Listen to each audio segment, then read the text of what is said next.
One of the most exciting things about exploring the internet for the first time as a kid was finding the insane amount of free games. When I was younger, websites like Newgrounds, Miniclip, and Cool Math Games were my go-tos because of their insane variety of user-created Flash content. Balloons Tower Defense, The Impossible Quiz, Line Rider, Motherload, just to pick a few, were such quality games that gained a cult classic following.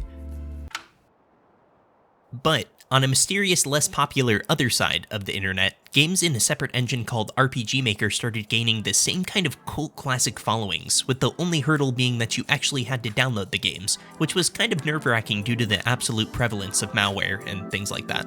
But despite that, a lot of these games are still being played to this day. So let's talk about them. What better way to start this off than by looking at one of the earliest viral RPG Maker games, Yume Nikki. Originally popularized because of its accessibility and admittedly creepy atmosphere, Yume Nikki is still one of the most unique gaming experiences you can find online today. If you don't know, Yume Nikki is a third-person exploration game where you wander around the dreams, or nightmares, of a young girl named Maratsuki. The gameplay is pretty much go to bed, go through one of these 12 doors, and start exploring until you choose to wake up and restart the entire process. As you explore these dreams, you'll find effects that can change Maratsuki's appearance or give her an item that she can interact with. There's an end goal of trying to find all of the effects and placing them in the little hub world, but the real fun comes from getting immersed in the truly surreal environments. Before making this video, I hadn't played Yume Nikki in a very long time, like over 10 years ago, which is crazy because so many absolutely stellar games that I really enjoyed were inspired by it. It's gained a lot of popularity since I last played it too, which led to a manga adaptation and a less than stellar spin-off game, which I'm just totally guessing is bad. I really haven't played it. So I downloaded the game, and I have to say, the first 30 minutes or so is just magical. The way that it presents you with these 12 doors and just says, hey, you can choose whichever one you want to go through, is a brave design decision that makes things a lot more exciting for the player. You can go through really any door, and if you don't like what's there, you can restart the whole process, or choose a different one, with each giving access to a whole lot of really weird stuff. You'll find a huge variety of environments, like a creepy mall with shoppers who just sound broken, a spaceship with an odd-looking person and a piano, and a very handsy staircase. However, after the game's initial impression, I found that the exploring can get a little tedious, not because of a lack of interesting things to find, but because of the default walking speed. Some of the maps in the game are huge, and I would find myself getting a little lost or frustrated because of how incredibly slow your character moves. That was, until I found this. The bike, which makes you move a lot faster, made Yume Nikki, at least in my experience, so much more enjoyable. It might just be because I'm a little impatient, but if you've never played this game and you find yourself having the same gripe, I would seriously consider just looking up where to find it. Outside of the slow walking speed, I really don't have many other complaints about Yume Nikki. A lot has already been said about this game's themes and environments, so I won't touch too much on those, but one thing I would really like to note about Yume Nikki is that it knows when to breathe. A lot of the maps that you'll be exploring have a very prominent sense of tension, usually displayed by the ominous music playing in the background.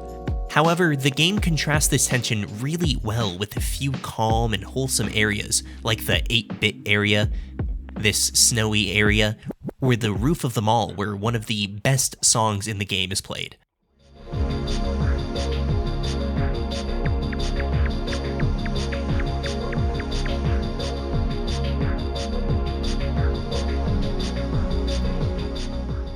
Another thing I really liked about Yume Nikki is how it really tries to make each player's experience unique.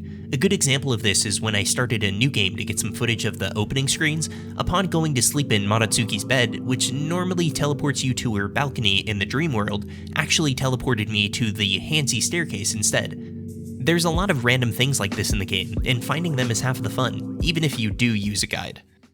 So yeah, if you haven't tried Yume Nikki yet and are looking for a very different game, I would say go try it. It's free, and it even has a Steam version, so no excuses.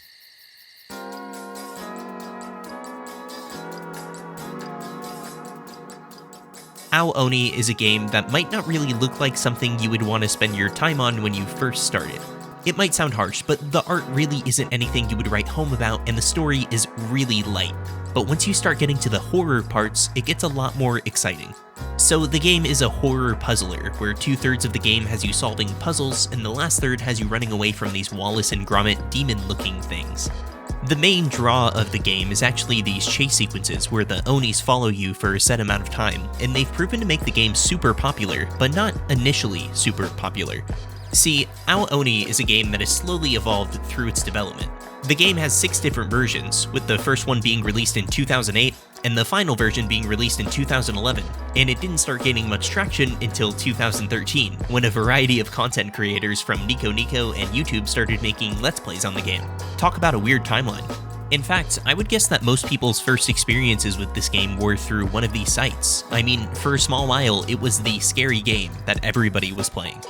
So yeah, maybe cult classic isn't the right term for it anymore, because the whole Aoni brand is just, it's huge.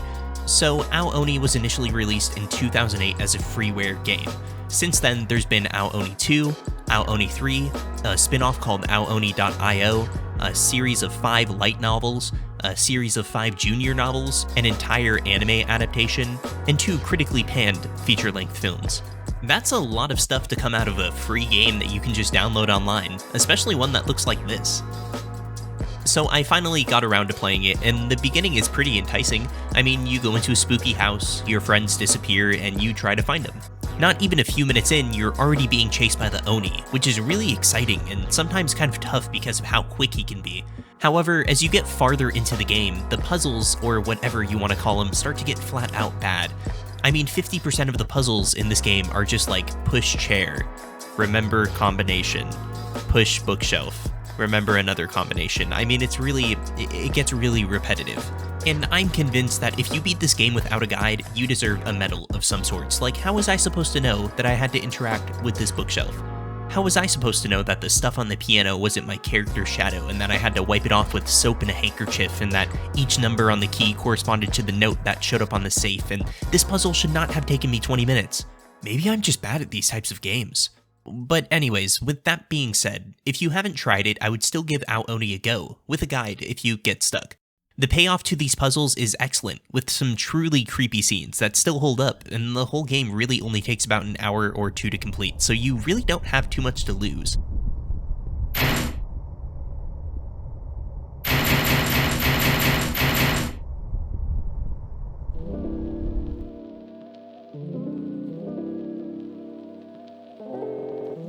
If you haven't played this one yet, you're in for a really pleasant surprise. Off is a 2008 turn-based RPG Maker game that gained a sizable following a few years after its release, kind of like Aoni. I remember hearing a lot about it back in the day when I used to play a lot of freeware games online, but I never really got around to trying it, so I was pretty excited for this one. The funny thing about Off is that, kind of like Aoni again, when you first start playing it, it doesn't really look that impressive, but in a different way. The environments are very bare bones, and it really just looks like another game that you would find for free on the internet. But once you start a fight, and you see the game's battle art, and hear its absolute banger of a default fight song, you'll slowly realize that you're in for something really special.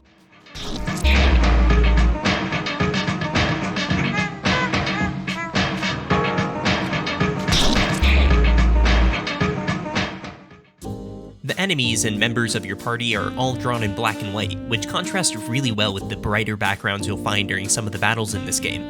While you're fighting, you'll notice that each enemy and your own party members have a cooldown after they perform an action. The cooldown only resets once you make a move, which encourages quick thinking and causes some room for error because of how frantic it can get. You don't want to spend too much time deciding on a move or exploring the menu, because the enemy you're fighting is constantly getting ready to attack. I also love how the battle system looks like something you could fit perfectly on a Game Boy Advance SP screen. I would pay good money for that. When you're not fighting in Off, you're usually solving some puzzles. In fact, I would say that half of the game is solving puzzles, some of which are really engaging and clever, with others that are just badly designed. While you're solving puzzles, you'll be exploring a world with an atmosphere that's kind of hard to place, but I think uncanny would be a good word to describe it. And that might not be the impression that you get from seeing this gameplay, but if you've played Off, you know that it's the unsettling music that really nails down this atmosphere.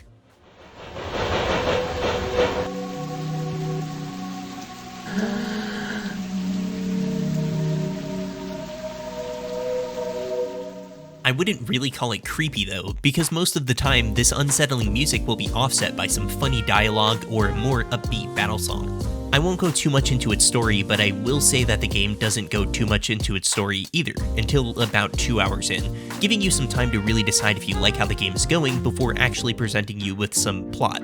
And I'm sure that you'll continue to play it, because Off is one of those games that you just can't believe is free. So yeah, 3 cult classic RPG Maker games. If I had to rank these games, I'd probably say Yume Nikki, and then Off as a close second, and then Aoni. Way at the bottom.